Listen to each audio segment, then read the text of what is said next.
എന്താ മഴ ഇവിടെ ചെപ്പശ്ശേരിയിൽ, ഒന്നും പറയണ്ട ഗൈസ്. നല്ല മഴയാണ് ഇവിടെ. ബാക്കിൽ ഫ്രണ്ടിൽ സൈഡിലൊക്കെ വണ്ടിയുണ്ട്. ചെക്കന്മാരുണ്ട് ഇങ്ങനെയാണ് വരുന്നത്. ഓരോ ആൾക്കാർ ഇതാ ഇങ്ങനെ വണ്ടി ഓടിക്കണം. ഇൻഡിക്കേറ്റർ ഇട്ട് അങ്ങോട്ട് പോകും. ഇവിടെ സ്ഥിരമുള്ളതാ. വണ്ടി സർവീസ് കഴിഞ്ഞ് ഇതാ വീട്ടിലെത്തി ഗൈസ്. അപ്പോൾ വീട്ടിലെത്തണമല്ലോ, മറ്റേ കേരളം അവിടെ എത്താറായി. നല്ല മഴയാണ്. അപ്പോൾ കുറച്ച് കഴിഞ്ഞിട്ട് വരാം.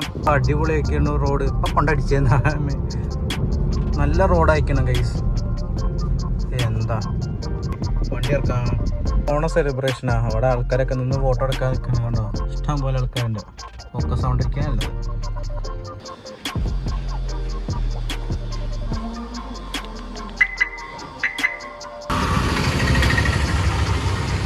ഓ അങ്ങനെ സാധനം കിട്ടി ഗൈസ്. 3 ആലിഫ് എന്ന സാധനം ഓർഡർ ചെയ്ത് വീട്ടിലേക്ക് പോയിക്കൊണ്ടിരിക്കുകയാണ്. അയ്യോ, ഇത് ഇവിടെ വൃത്തിയായതുകൊണ്ട് മഴയും പെയ്തുകൊണ്ട് പോകുന്നതാണ്. നമ്മുടെ ഇന്നലത്തെ വീട് ബംഗാളി ചേട്ടനെ കണ്ടിട്ടുണ്ടാവും. അവരെ വൃത്തിയാക്കി ഗൈസ്. കുറച്ച് മടിയിലാണ്, എന്നാലും സാരില്ല. പക്ഷെ നന്നായിട്ട് വൃത്തിയാക്കി തന്നു. അപ്പോൾ വീട്ടുകാർക്ക് കൊടുക്കട്ടെ. മുടിയൊക്കെ ഇങ്ങനെയാണ്. എന്തായാലും വീട്ടിലെത്തിയപ്പോൾ ആളെ കാണാം ഗൈസ്.